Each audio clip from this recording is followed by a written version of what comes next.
when they do fix the gate. And then they're calling you like, "What's your gate code?" And you're like, "I don't know. I haven't used it in 5 years because it's broken. It's always broken or whatever."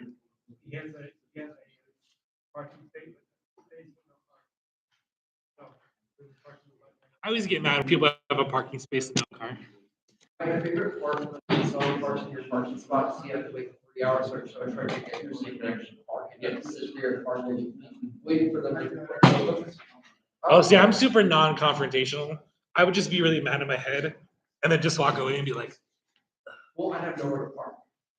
So there's literally nowhere to park. I have to sit there in the car waiting for the tow truck. We got in trouble one time. My wife and I were newly married. We have a baby in the car, finally falling asleep, and we're parked in our apartment complex in the parking lot, like talking. Just the baby's asleep. So we're just, we're probably there maybe 20 minutes, car running. Security comes over. What are you guys doing?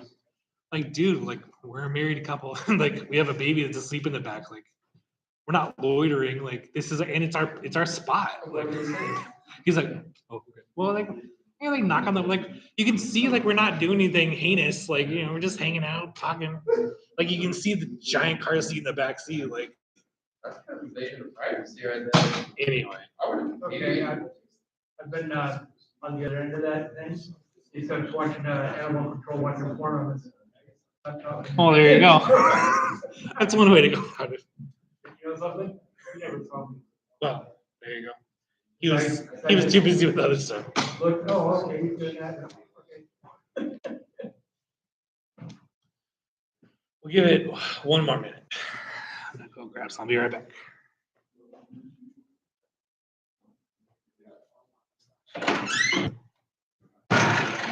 Chuck, did Ed come home yesterday? Yes, he did. Well, Friday. He was okay. Very church.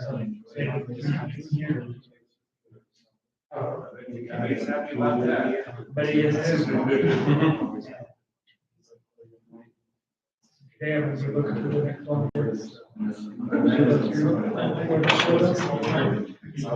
Can he put second wheelchair and get around? I don't know. If he's getting up, I would always, he gets down there. But it's got to get else, so he doesn't have a choice. I don't think they're going to get his way to be else. I don't think they're going to try that. That proved to be a disaster.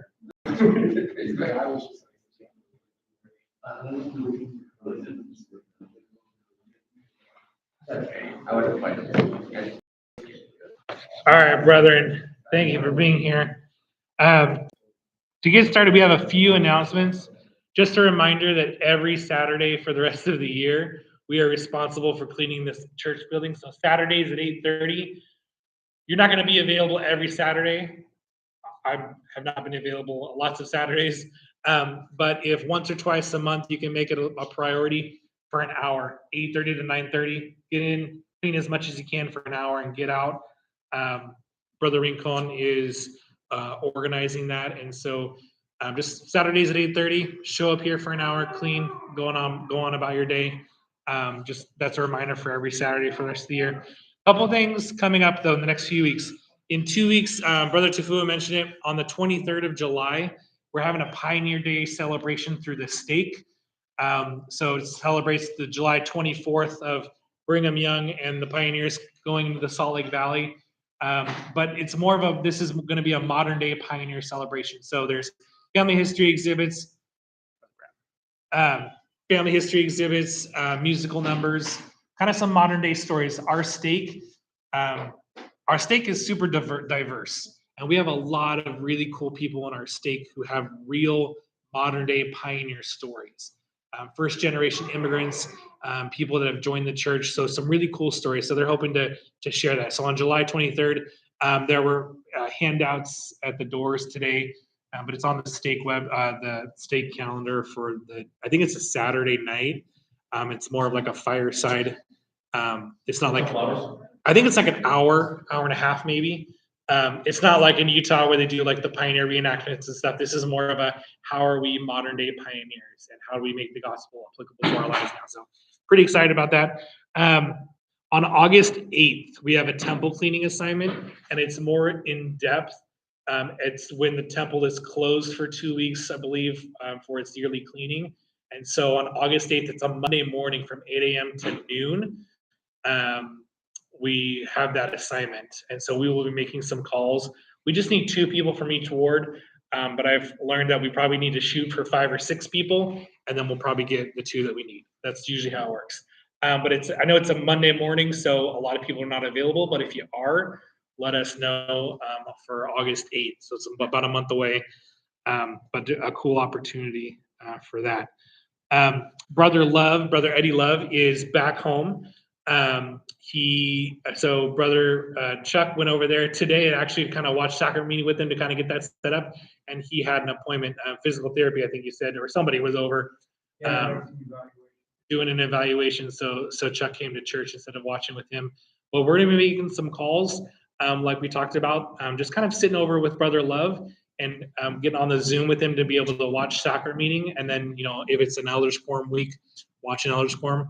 I don't think we'll be able to do it every week, but a couple times a month, just kind of sit with him, make sure he feels comfortable and make sure he's not forgotten. So we'll be making some calls about that to get some volunteers to do that. Yeah, maybe every 2 weeks, every other week or so, twice a month, just to be able to get down to see him. Also, as a reminder, Brother Brent Harris was having some medical issues. He's in a care facility right now. Don't know kind of the details. He was having some kidney issues. He was at home for a little bit. Now he's in a care facility for like physical therapy and some other things. And so the visitor, it's not the hospital. So the visitation is more open. And so if you want to, talk, just if you know Brother Harris, check in with him, just check in on him. You can visit him. I don't know. I will double check. Ada Lloyd has the care facility name. I'll get that to you so that you know. Or you can talk to his wife or talk. I think he should have his phone with him. But he was having some health issues, so they're kind of getting that under control. But if you know him, just keep a good thought for him and contact him. Just make sure that that he knows that he's loved. Before we get started, was there anything else that anybody wanted to bring up? Awesome. Okay. So I try to be better about emailing you guys during the week about what we're going to be talking about. I was camping this week, and so I didn't get home until yesterday afternoon. So last night I sent the email out of what we were going to be talking about. But before I have a couple things I want to go over with this talk that was sent out. And the talk that we're going to go over is, I just sent it to myself. It's from April 2022, Come Into the Fold of God by Elder Randy Funk. Before I jump into kind of what I want to talk about, anybody that did happen to read it recently, is there anything that stood out to you or anything that you wanted to bring up before I jump into what I wanted to talk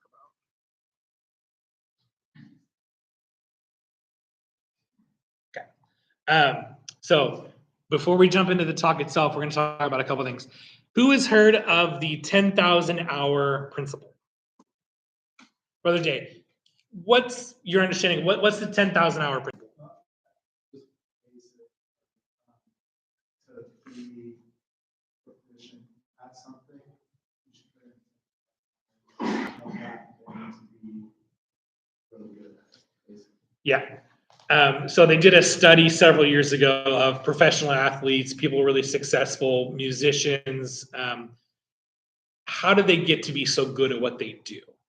And they kind of broke it down and they said basically 10,000 hours or like 10 years or 10,000 hours of dedicated practice to this thing, sports, music, science, whatever it is.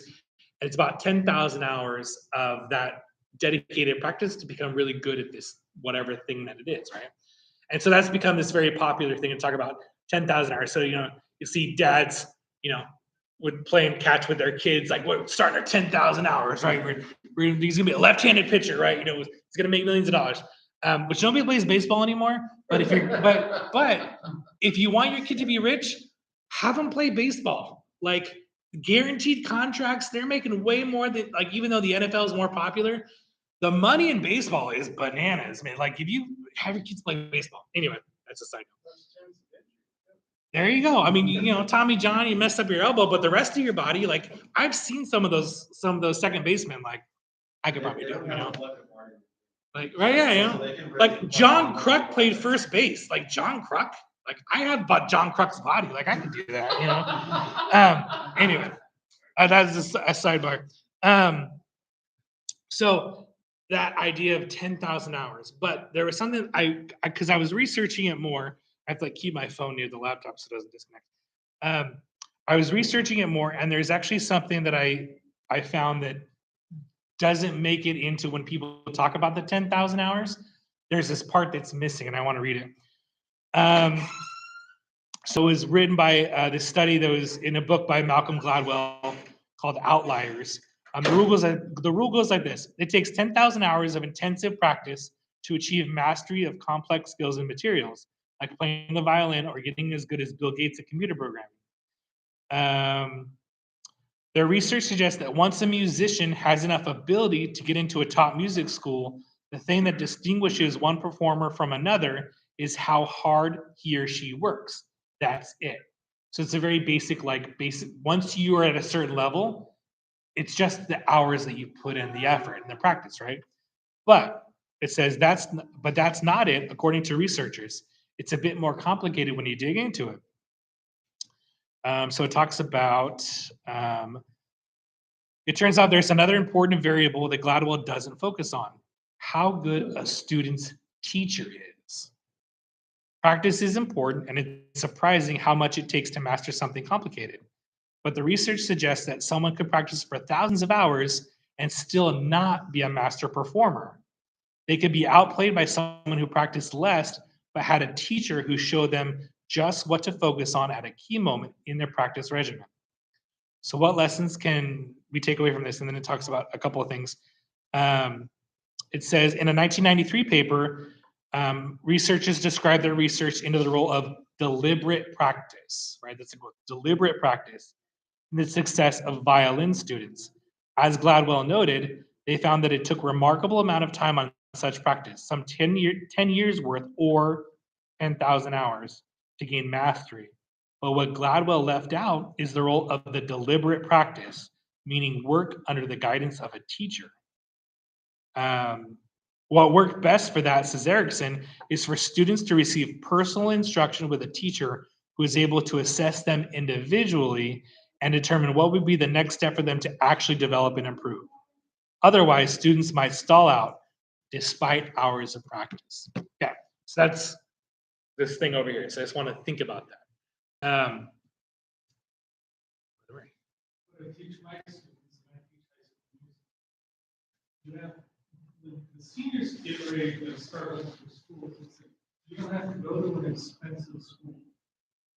You have to go to a school that has an A level, like grade 8, 95 and above grades. It came from an A school. So my lineage in composition is I did my master's at Chico with David Colson, who did his work with George Crumb. George Crumb is one of the greatest 20th century composers ever on the planet. A teacher to an A teacher to me, to my kids. It takes 100 hours per finished minute to go into a studio to record. You're doing an album. Well, it's only 35 minutes. Really? That's like 7 months of nonstop. All you do is eat, drink, and sleep that. So I can kind of believe 100%. I've seen kids that studied with somebody that didn't really care, and it took a long time to get them back up. So the concept is real. So I want to take that and then apply it to some other things that we've maybe experienced. How many of us sat with our dads, probably maybe our moms at the kitchen table trying to teach us high school math. I can't tell you how many hours that night of yelling, screaming, and cussing my dad and I went through, but I got me through it, and I'm forever grateful for it. So you got through it, right? You got enough. Like, hey, he drilled it into me, right? But it probably wasn't proficient, and it probably took a lot longer because was your dad a high school math teacher? He was not, but he knew math. He could figure it out. So he didn't have that technique, that skill of teaching something, right? With my oldest daughter, I get frustrated because I go, hey, I already passed sophomore math in high school. I'm not taking this class again. Like, why am I spending my night doing sophomore math, right? But I've also learned that we have to teach different ways. So I go to YouTube and I go, we're going to go to YouTube. We're going to look for videos that are 5 minutes or less. If it's a 15-minute video, you're not going to get it anyway. It doesn't matter. I'm not going to get it. YouTube videos that explain this topic 5 minutes or less. And we'll go through 2 or 3 and she'll go, oh, I get it. And I go, okay, watch that video 3 or 4 times now. I'm gonna go do something else, right? Because I know that I cannot teach her this stuff, but I can give her the tools. I can give her the tools to find out what she needs, right? So we're talking big picture stuff. We're talking about these practical things. We're gonna take it and kind of apply it to something else. We'll look at a couple of other things. How many of you in your work lives, your professional lives, have either had to be trained or train somebody? Probably everybody, right? You've either had to be trained or train somebody. I worked in a call center for a lot of years, and one thing that we would do when we brought new people on is they would shadow us, right? First week, you kind of go through the manual or you're going through your processes and you're reading about all the stuff that you do. And then you send them out to the floor and they would sit with people and they'd listen. But they're only getting one part of the conversation. So then we go, oh, we'll get these phone splitters so then they can hear the conversation and see what you're doing, right? So you're just shadowing. You're just looking at someone else do the job. Then about after a week, we would have them drive, which means I would be on the headset answering the call and doing all the talking. They're in front of my computer, actually typing everything in and doing the work. And so that for me, because I'm a control freak when I do calls or when I do the things I'm doing, like most of us, I like it done the way I want to do it, right? So if you're having to sit there and someone else is sitting next to you and you're watching them fail and not know where to go, and you have to keep a calm, cool, collected voice, go, oh, yes, sir, I know, I totally understand what's going on. And you're pointing at them, trying to get them to click the mouse in the right spot to go to the thing, right? It's really difficult. So again, talking about these kind of in our life things, but we're going to apply that to our gospel life. So why do I bring all this up about the practice and the 10,000 hours and job shadow and stuff?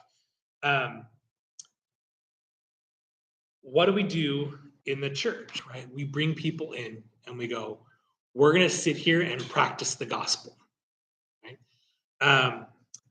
I am really good at some things and I'm terrible at other things. I love getting up and talking to you and leading a discussion elders quorum. I love it. I look forward to this. I am not good at teaching my kids the gospel because I want to talk to them like they're 30-year-old men, right?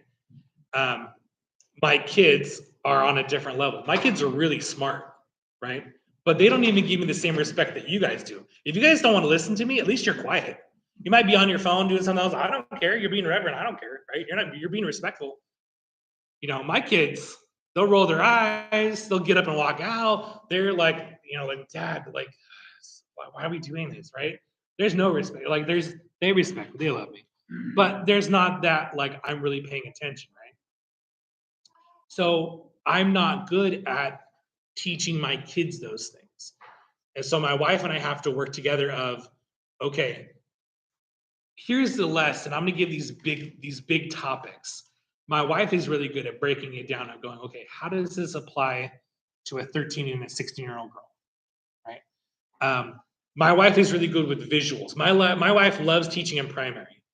She got called out of primary recently. She's in the young women's now. She loves primary because of the tactileness.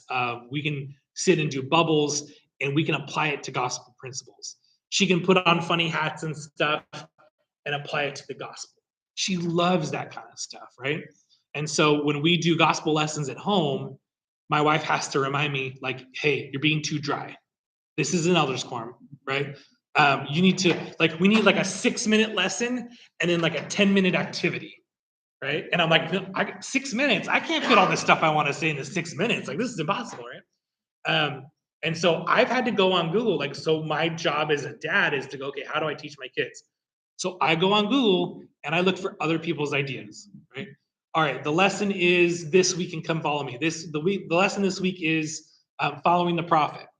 Okay, how do I teach that to teenage girls, right? I can have a huge thought process over here, right? It doesn't matter because my job is to teach my kids. So bring that down to us, right? Us in the elders quorum, the men of the church. We're not good at some things, right? We all know. If you look in the mirror, you all know what you're not good at. Right? You're the first person to know. I'm not good at X, Y, Z. I'm not good at this in the gospel. Some people are not good tithe payers, right? Some people really struggle with that. I had a bishop who said he never thought about tithe because he just paid it. He never thought about it. And it was a struggle for him as a bishop when he would talk to people who struggled with tithing because he said, I didn't understand. Like, for me, it was never a struggle. Where most of the people that he was dealing with as a bishop were people who were struggling paying tithing, right? It was a very real thing of, this is real money going into my pocket and I'm giving it to the church. I'm giving it to the Lord. That's a real visceral reaction for people. And that was a struggle for him as a bishop to relate to people. But that was his job, right? Some people are really good at attending on Sundays, right? Some people are not. Some people are really good at going to sacrament meeting and then not attending, right? Or some people are really good about acting like they're going to do stuff and not doing it. I have really good intentions as a son. My parents live in South Sac still. They're only 20 minutes away. I should see my parents a lot more. I have good intentions as a son. Like, I need to see my parents. I need to text my dad. He's usually the first one to text, and it's usually like a day or so before I respond. Those are those intentions of, like, I can do better, right? I need to be better. When we're here in the building, when we're here learning as a quorum, that's what we're doing, is we're practicing. There are things that you are not good at, and that's okay, right? There are things that I am not good at. That's okay. We are practicing together. In the church, but especially as men in society, we are looked at as as dads, as husbands. You are supposed to have the answers, right? You carry that family on your back. It doesn't matter what else is going on. I have to go to work. I got to provide a living. I got to do the things that a man does, right? I have to man up. I have to do these things. And so we get that idea of, if I don't know, I can't ask. Right? It's been one of the most humbling things in my life as a married man to go to my wife and go, I don't know what I'm doing. Can you help me? And she goes, yeah. It doesn't make her think less of me, right? She loves it because it's that inner part. It's that, that vulnerability that people talk about in relationships, right? I'm opening up.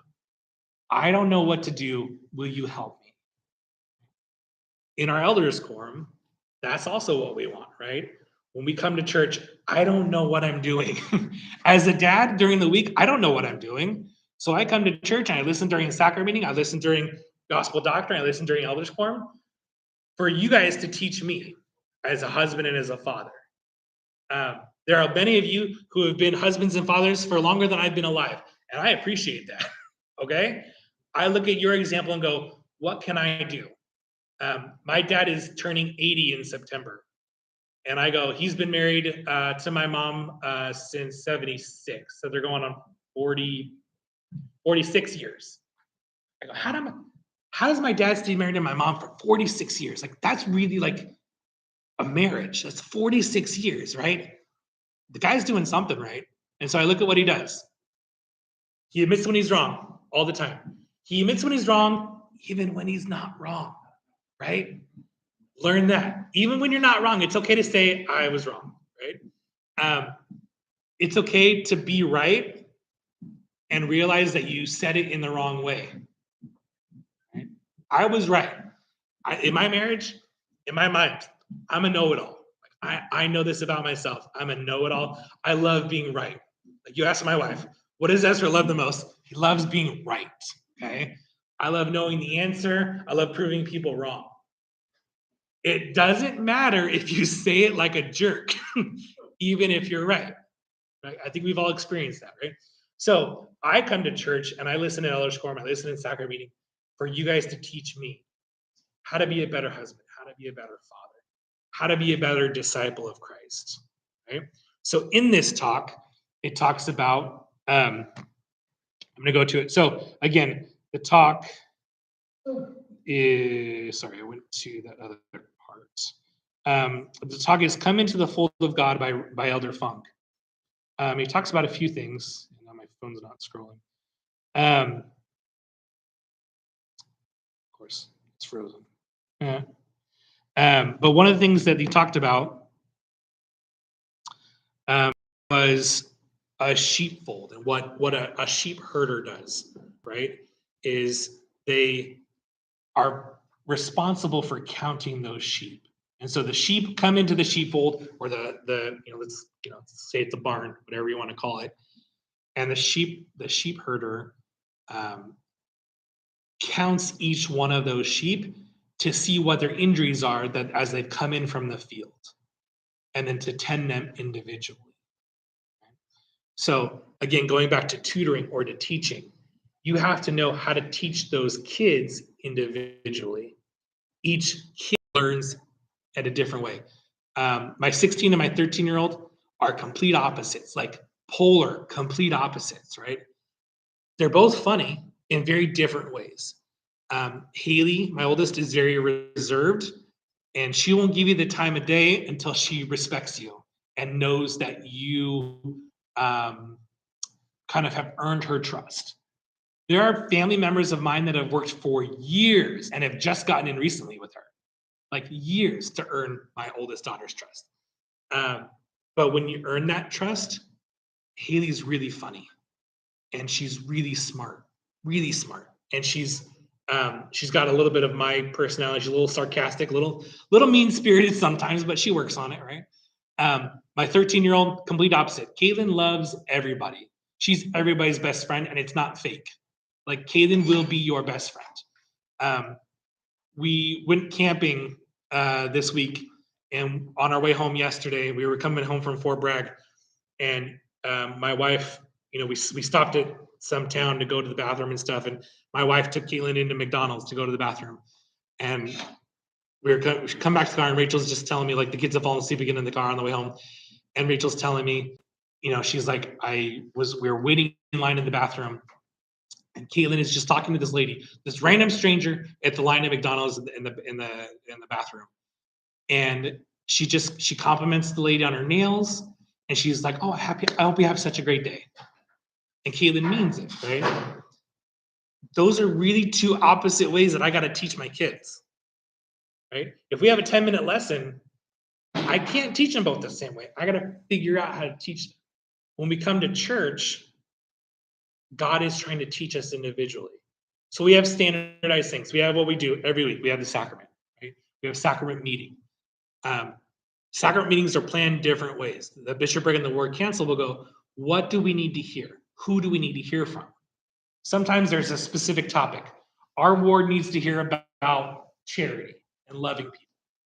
Or sometimes it's our ward needs to hear from Sister X. We need to hear what her testimony is, right? Fast and testimony meetings, right? It's open to the whole ward. You know how scary that is as in leadership? And some of you in this room know what that's like. You don't know what people are going to say when they come up to the pulpit. That's terrifying. But the church keeps that in place because it's so important, because people learn different ways. When Brother Gallo got up last Sunday, right, and bore his testimony, he had two experiences to share about how God had answered his prayers. Someone in that room needed to hear that, right? I can get up and give a 20-minute talk about something, and maybe everyone goes to sleep, right? It doesn't matter. We learn different ways. So in church, we have different things set up. We have the sacrament meeting, we have elders quorum, we have Sunday school, we have Relief Society, where we have the men and women separate. We have some weeks where we're together because we learn different ways. We have the nursery and primary because I love my kids, but they need to listen to someone else besides me. And I need to come into an elders quorum where in sacrament meeting, I really try to listen. Ivy, my 2-year-old, she was bananas today. So she's all over. She's trying to throw crayons at stuff and she's trying to rip hymn books. I'm taking stuff away from her. I was listening, but I wasn't really listening, right? It's really tough. So I get to come in elders quorum and go, now I can listen, right? So we learn different ways. Brother Pinniger. Oh. I was just gonna say, I can understand that feeling of nervousness being a missionary in Utah, the fast testimony meeting, never knowing what members are gonna start talking about deep doctrine when you have investigators in the crowd. That's always fun. And that's the thing is that,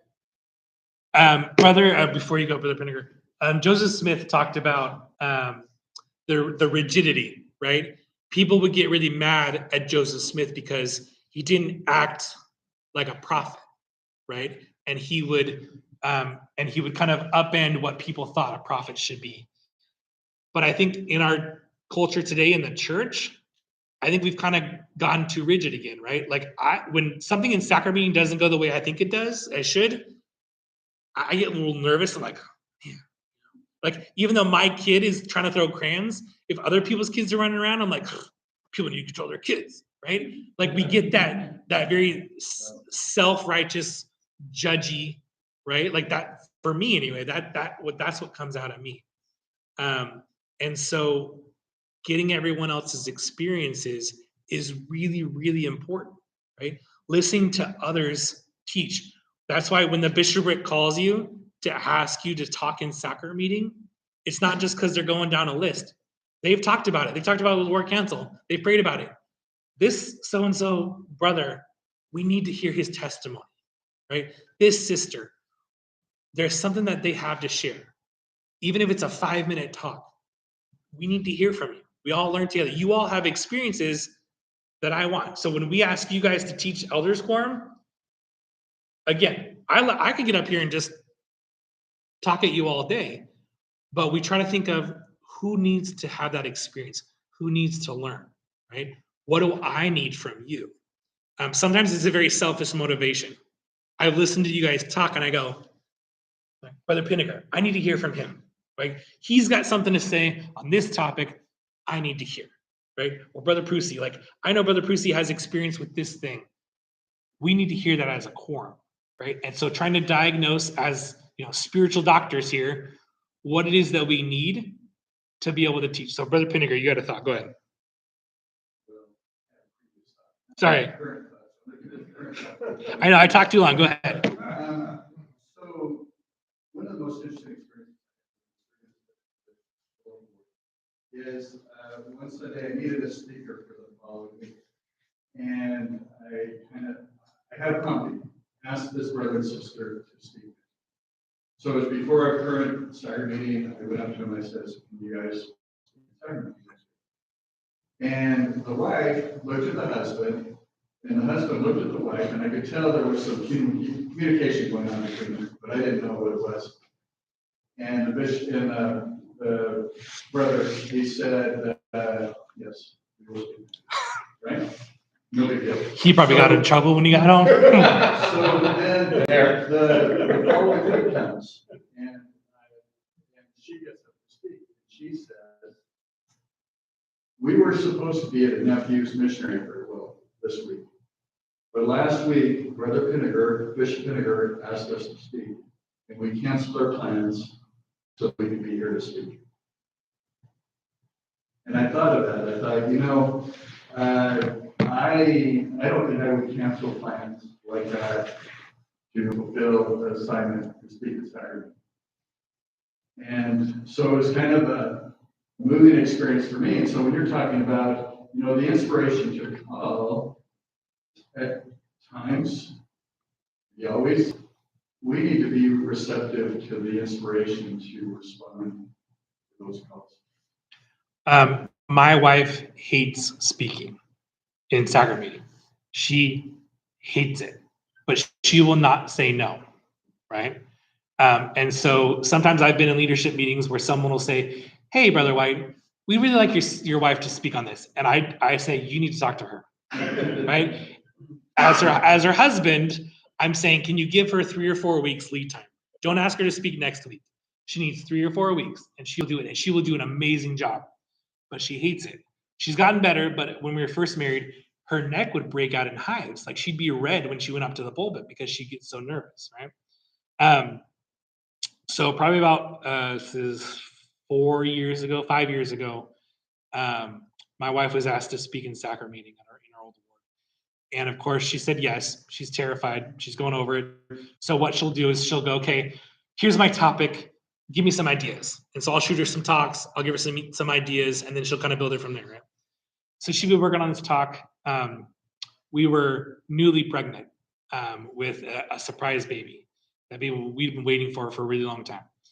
And she was really nervous about that. And so she's nervous about this new baby that we're newly pregnant with and giving this talk. So long story short, my wife is not feeling well that day, and she goes, I can't go to church today. And so I text the bishopric member and I say, hey, no, we're doing some family stuff. He said, it's fine, whatever. We didn't go to church that day. My wife had a miscarriage. It was really, really, really a bad time. It was a really dark time for our family. Because we're very private, and so we didn't tell people that we were pregnant. So only a handful of people knew. But that topic that she was working on was being a child of God. And that topic helped her get through some things that she was going through, that we were going through. So it was about a year later, and she ended up giving that talk in sacrament meeting. But in the moment, she couldn't fulfill that assignment.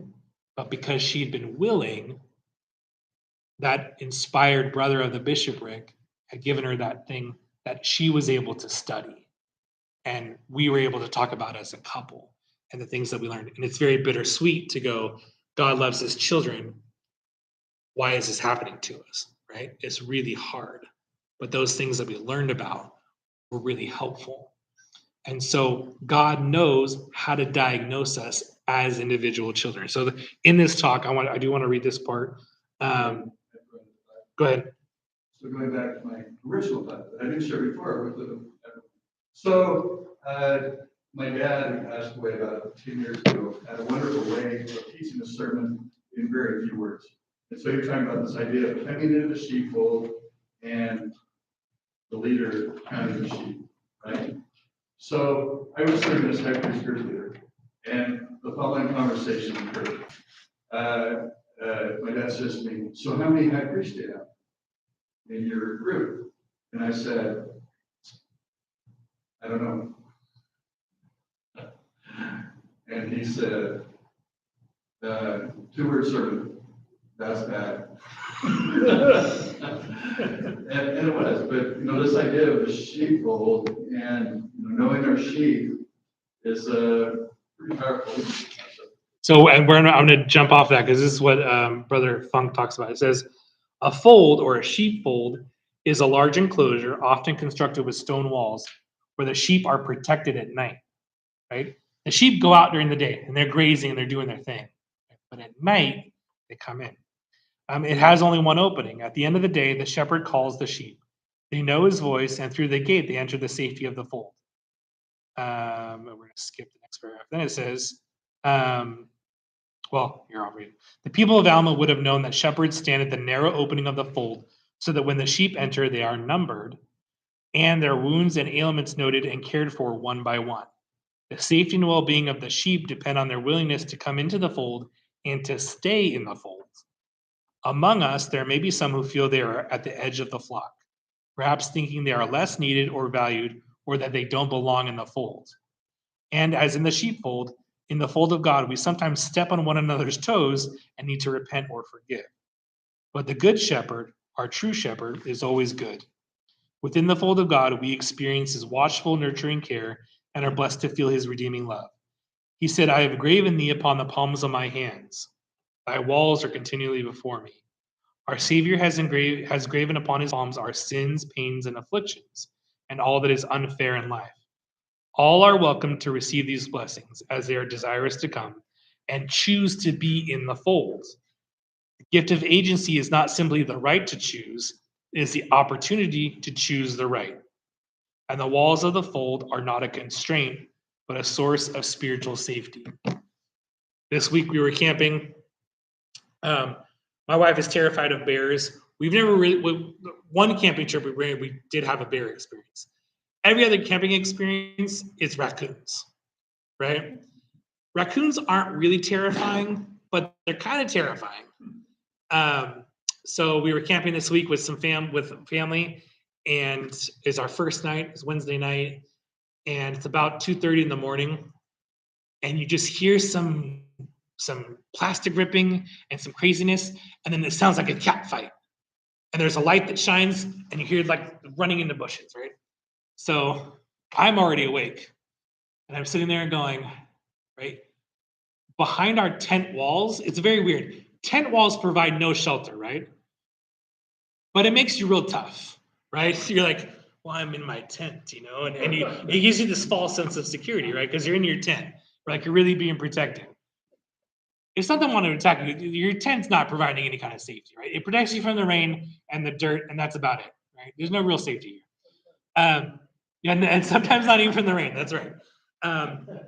So my wife, I didn't know she was awake. She goes, "Hey, are you awake?" And I said, "Yeah." "Did you hear that?" "Yeah." "You think it was raccoons?"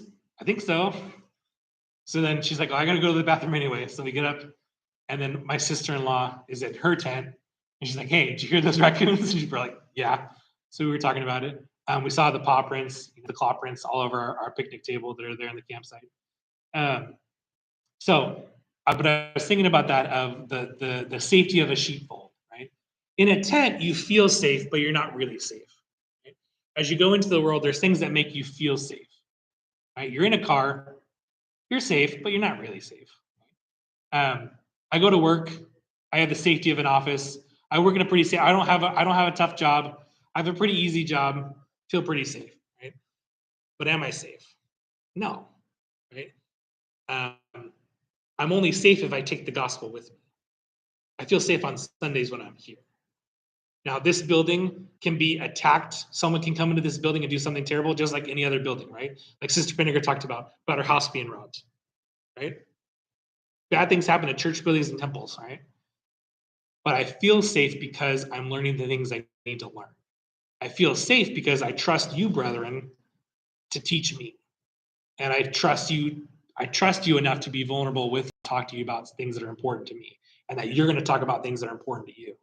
When I go to work, I can feel safe because I have the gospel with me. Did I read my scriptures that day? Did I pray? Am I thinking about my wife and kids? Am I doing the things I'm supposed to do? You know, when I don't feel safe is when I go to places I'm not supposed to go. I'm never more terrified of when I skip a church meeting to go do something else. I always know that's when I'm going to get in a car accident, right? God's going to punish me in that moment because I didn't go to a church meeting I was supposed to go to. Obviously, that's not really how it works, but in my mind, right? Sometimes it does. But being where you're supposed to be, right? So being in the sheepfold, God knows how to take care of us. He knows how to take care of us better than we know how to take care of us, right? My wife likes to diagnose our ills and our pains on WebMD, right? You go to Google, everything gives you cancer, right? Everything on Google tells you have cancer. It doesn't matter. He's like, oh, my jaw hurts, cancer. Oh, my toe, it's cancer, right? Now my wife is a pretty good internet detective sleuth. She can find out what's going on pretty well. But if we only relied on Google to tell us what was going on and never actually went to the doctor, I'd have lost feet years ago, right? Like I'd be in bad shape. So instead of trying to self-diagnose, why don't we go to the perfect doctor, right? Who's going to love us more and tell us the truth, right? God. God loves us enough to tell us the truth. So there are times in your life when you look in the mirror or you walk into a church building and you go, I am not good enough. And that's correct. We are not good enough. And we don't have to make ourselves good enough before we go to God. We go to God for him to say, these are the things that you need to work on. You're going to have 100 things to work on. God's probably going to give you like 1 or 2 at a time, right? And you get better at those 1 or 2 things, and he goes, okay, here's the next 1 or 2 things, right? The layers of that onion, right? It's just little bit by little bit. Some people talk about how as you get closer to God, you feel worse about yourself. And that's not really accurate. He's just showing you the things, right? Like, I have 100 things wrong with me, but I'm only focusing on 1 or 2 really bad things. And once I focus on those, all right, I got some more stuff that's not quite as bad, but I still need to correct. Chuck. Sometimes you get a glimpse of what you once were. But then that shows signs of growth. That's true. There are those times where you go, sometimes that's really helpful if you don't feel like you're making progress, right? You go, am I doing any good? Am I getting better? Take a look at yourself 10 years ago, right? Am I better than I was? Sometimes, unfortunately, the answer might be no, right? Maybe we're not better than we were 10 years. Okay, let's start now. We only got a couple minutes. I hate New Year's resolutions. Because I always feel like as soon as you make a New Year's resolution and then you don't fulfill it one day, well, then the whole year is wasted, right? But I've learned that if I don't call it a New Year's resolution, I just say it's stuff I'm working on, then I'm okay with it. But sometimes we have this thing of like, I'm going to start a new diet, or I'm going to start on Monday. Mondays are always like, I'm going to start whatever. I'm going to read my scriptures. I'm going to start on Monday, right? I'm going to start my diet on the first of the month, right? That's dumb. If it's a Thursday at 2:00, start Thursday at 2:00.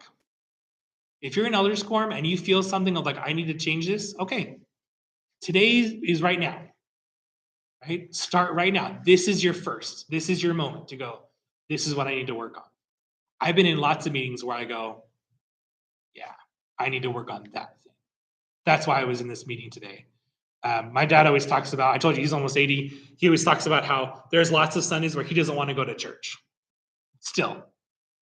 But he's like, every time I go, I'm always glad I did. Now, it doesn't change it next Sunday morning. He still doesn't want to go to church. But when he gets home on Sundays, he's like, I'm always glad I went because I learned something. Otherwise, I always wonder, why do we need, why do we need to follow the prophet? Especially back to Google. Google seems to have all the answers. So they really do have all the answers. They're just not the right answers. And see, the thing is that in the church we always use the metaphor about the person on the watchtower and all that. This guy, this Nelson guy, is in an AWACS. For those who are in the Air Force, AWACS is the big four-engine airplane with a little handle on the top of it, that altitude radar, and that goes above the battlefield, and it's able to assess the battle what's going on, so they can vector fighter aircraft or whatever to attack the enemy to the enemy. Oh, guess what? He's in the AWACS. And we're here, we might even be in the trenches, and so we can't see anything. But at the same time, the world, which is very confused. Sometimes I think that it's maliciousness, and sometimes I think that they have no idea that it's about anyway. And so, but it sounds so good half the time, but it's not. And I thank you for that, because Come Follow Me this week, that's one of the focuses is listening to a prophet. And so the young women and the young men this week are talking about why is it important to follow a prophet, right? And so we don't have all the answers. And so it's okay. We learn different ways. Like we talked about at the beginning, 10,000 hours, but it's not just 10,000 hours. You can be 10,000 hours at your home studying the gospel on your own, and that's great. That's what God wants. But what's even better? What's a step above, right? Coming into the fold, being humble enough to say, I'm not good at these things. I need to be taught, right? And not by a bishop or an Elders Quorum president or anybody else, but by each other. So as you get up and share lessons, as you get up to speak in sacrament, as you get up to share your testimony, as you go visit people in their homes, That's us teaching each other. I'm going to end because we need to end. So I'm going to end at the end of this talk. It says, and because Pioneer Day is coming up, it says, my great grandfather James Sawyer Holman came to Utah in 1847, but he wasn't among those who arrived in July with Brigham Young. He came later that year, and according to family records, was responsible to bring the sheep. He didn't reach the Salt Lake Valley until October, but he and the sheep made it. It wasn't in July. He didn't get there till October, but he brought the sheep, and they all made it. Figuratively speaking, some of us are still on the plains. Not everyone arrives in the first group.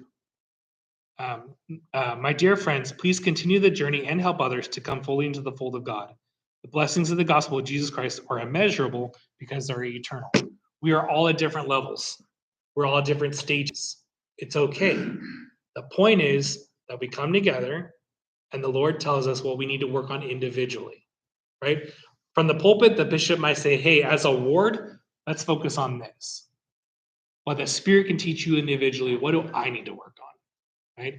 This week, today, on Sunday, when I get home from church, what am I going to work on, right? Focus on that. Ask God to tell you, and He will. I love you, brethren. Thank you for being who you are, and thank you for doing the things that you do. Thank you for being here and being examples to your families. There are a million other things that you could be doing, but you're here in Elders Quorum trying to better yourselves. And I appreciate that. And I say that in the name of Jesus Christ. Amen. Brother Campbell, would you offer a closing prayer for us? Our dear Father in heaven, grateful this day for the opportunity we've had to attend church and to worship Thee, to be instructed and discuss together how we might improve our lives as fathers, as priests and holders, members of Thy church. We're grateful for all the blessings we receive in this being promised land. Pray that the Spirit will be with us as we go about our lives the rest of this day. In the name of Thy beloved Son, Jesus Christ. Amen. If you're at the activity on the 4th of July, there's pictures